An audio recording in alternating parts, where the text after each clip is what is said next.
এই যে ভগবানকে রথে চাপিয়ে নিয়ে আসা হবে, হ্যাঁ, তার জন্য কিন্তু কোনো পেরেক ব্যবহার করা হয় না।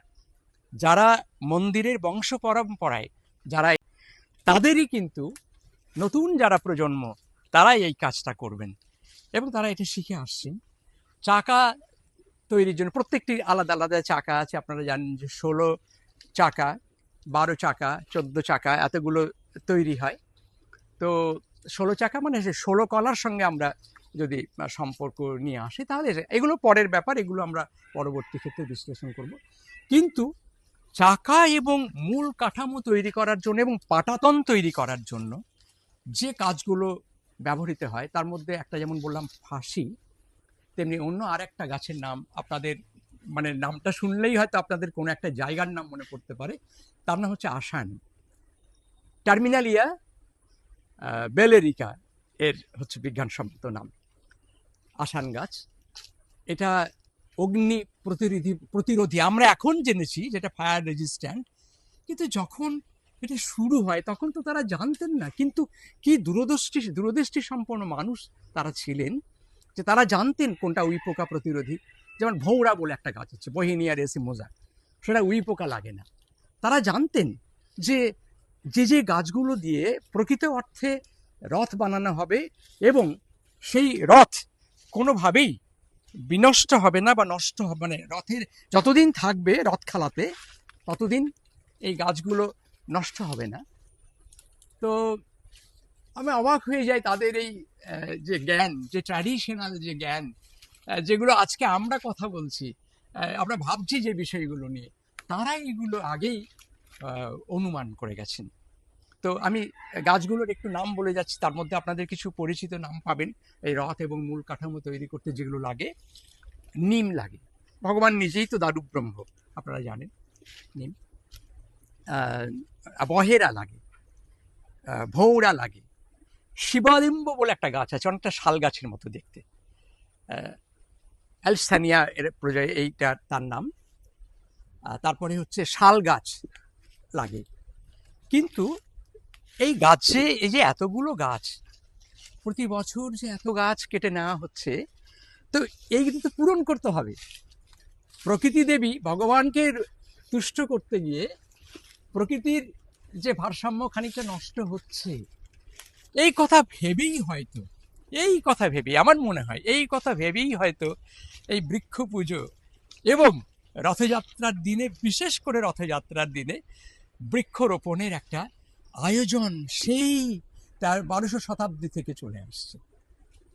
তো দেখুন, আগে না, আমরা এটা জেনেছি বা পড়েছি, এটা আগে কিন্তু পুরীতে এমন কোনো ঝড় হতো না, এমন কোনো সাইক্লোন হতো না যাতে অনিষ্ট হতো কোনো কিছু। এখনো হয় না, অনিষ্টের থেকে প্রভু জগন্নাথ রক্ষা করেন পুরীকে।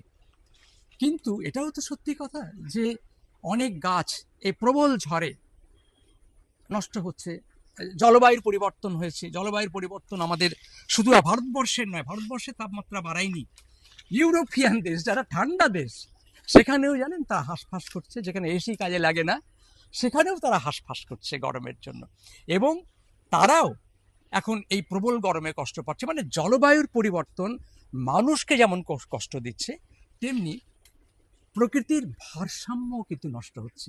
আচ্ছা, আপনারা বলুন, এই যে নয়াগড় জেলায় যে ফরেস্ট এরিয়া আছে, গুমরা এরিয়ায় যে ফরেস্ট এরিয়া আছে, আমাদের যেখানে যেখানে উড়িষ্যার ফরেস্ট এরিয়া আছে, যেখানে এই গাছগুলো সাপ্লাই দেওয়া হয়, প্রায় 12 রকমের প্রজাতির প্রায় 1000-এর বেশি যে গাছ আমাদের সরবরাহ করা হয়, তো সেগুলো তো প্রতিস্থাপন করতে হবে, নাহলে তো প্রকৃতির ভারসাম্য থাকবে না। তো সেইটা করবার জন্য সেই বৃক্ষরোপণকে কেন্দ্র করে উড়িষ্যার সরকার নতুন নতুন স্কিম চালু করেছেন।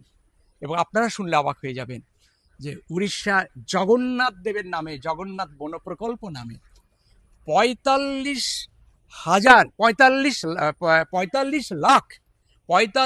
লাখ এই ধোবো গাছের চারা, বা ওই যে আমি যেটা বললাম প্রথমে, এই যে গাছটা তা লাগানো হয়েছে। আপনারা শুনলে অবাক হয়ে যাবেন, হাজার হাজার হেক্টর জুড়ে। কোথায় লাগানো হয়েছে? কেননা আমাদের পশ্চিমবঙ্গের মাটির মতোই তো উড়িষ্যার অনেকটাই মাটি, লাল মাটি, ল্যাটেরাইট মাটি। কিন্তু মহানদীর ধারে প্রচুর কিন্তু পলিমাটির অঞ্চল আছে, সেখানে একসাথে জগন্নাথ বন প্রকল্প করা হয়েছে, গ্রিন মিশন করা হয়েছে, গ্রিন মহানদী মিশন করা হয়েছে। গুমারা ডিস্ট্রিক্ট, গঞ্জাম জেলা, নয়াগড় জেলা, সেখানে কিন্তু এই সমস্ত গাছগুলোর বসানো হয়েছে। একদিকে ভগবানকে তুষ্ট করবার জন্য যেমন রথযাত্রার আয়োজন, তেমনি প্রকৃতিকে তুষ্ট করবার জন্য এই বৃক্ষরোপণের আয়োজন। তো হাজার হাজার লক্ষ লক্ষ গাছ, হাসি গাছ, লক্ষ লক্ষ হাসি ধব গাছ, লক্ষ লক্ষ গাছ সেখানে রোপণ করা হচ্ছে। তো আমরা দেখুন আজকের দিনের মানুষ যারা শ্রী জগন্নাথ টেম্পল যে অ্যাডমিনিস্ট্রেশন, তারা কিন্তু এখন ব্যক্তিগতভাবে অনেক মানুষকে উৎসাহিত করছেন বন দপ্তরের সাহায্যে, যে তোমরা নিজস্ব জমিতে এই সমস্ত গাছগুলো লাগাও যে গাছগুলো আমাদের রথযাত্রায় ব্যবহৃত হয়। বিশ্বাস করুন 2023 সালে 50 জন ভক্ত এই সমস্ত গাছ ডোনেট করেছেন, মন্দিরকে এসডিটিএকে ডোনেট করেছেন। তারপরে 22 জন ভক্ত তারা ডোনেট করেছেন। এই গাছগুলোর বড় হতে একটু সময় লাগে, তার মধ্যে আসানের একটু কম লাগে, কোনোটা 20 বছর লাগে, কোনোটা 50 বছর লাগে, আপনারা জানেন সাল অনেক বছর লাগে, কোনোটা 60 বছর, কোনোটা 100 বছর লাগে। কিন্তু নতুন প্রজন্মকে উৎসাহিত করছেন উড়িষ্যা সরকার এবং শ্রী জগন্নাথ টেম্পল যে অ্যাসোসিয়েশন বা উড়িষ্যার যে বন দপ্তর, যে আমরা যা কাজ করছি তোমরাও ব্যক্তিগতভাবে সামাজিক উন্নয়ন প্রকল্পে, সামাজিক বনসৃজন প্রকল্পে তোমরাও গাছ লাগাও এবং তোমরা এই ভগবানের উদ্দেশ্যে এই গাছগুলি দিয়ে কিছুটা পুণ্য সঞ্চয় করো। কিন্তু এখন এ তো গেল উড়িষ্যার রথযাত্রা এবং সেখানকার ভক্তদের আশীর্বাদ পাওয়া আর প্রকৃতির ভারসাম্য রক্ষা করা। আমরা পশ্চিমবাংলায় যেমন আমি বললাম কলকাতা নিউ টাউন, গড়বেতা, হাওড়া, হুগলি, মায়াপুর ইত্যাদিতে বৃক্ষরোপণ করা হয়, তেমনি আমরাও কিন্তু রথযাত্রার দিনে অনেকেই ব্যক্তিগত উদ্যোগে এবং সামাজিক কর্তব্য মনে করে আমরাও কিন্তু বৃক্ষরোপণ করছি, উৎসব করছি। তো এটা কেন করছি না, অ্যাকচুয়ালি এখন এই যে বললাম, প্রথমেই আমি বলেছি জলবায়ু পরিবর্তন, প্রকৃতির ভারসাম্য রক্ষা করা আমাদের করতে হবে। রবীন্দ্রনাথ বলেছিলেন যে দেখো, আমাদের আহ্বান করতে হবে সেই বরদাত্রী বনলক্ষ্মীকে, দিন তার ফল, দিন তার ছায়া, এই পরিবেশ শোভিত হোক, আনন্দিত হোক। আমরা কিন্তু প্রবল উষ্ণতায় আমাদের আনন্দ নষ্ট হয়ে গেছে। তার এই বিপদ থেকে, মানুষের ধ্বংস হওয়ার বিপদ থেকে রক্ষা করতে গেলে আমাদের বৃক্ষরোপণ ছাড়া আর কিন্তু কোনো উপায় নাই। ব্যক্তিগত উদ্যোগে, তাই আপনাদের কাছে অনুরোধ, ব্যক্তিগত উদ্যোগে বা সামাজিক উদ্যোগে, যেমন আমাদের একটা গ্রিন অ্যাসোসিয়েশন আছে, গাছগুলো যে ট্র্যাডিশন, সেই ট্র্যাডিশনকে স্মরণ করা, আর 2 হচ্ছে প্রকৃতির ভারসাম্যকে রক্ষা করা। একদিন না একদিন হবে যাতে আমাদের নতুন প্রজন্ম তারা ভালো অক্সিজেন পাবে এবং আশীর্বাদ পাবে প্রকৃতির কাছে।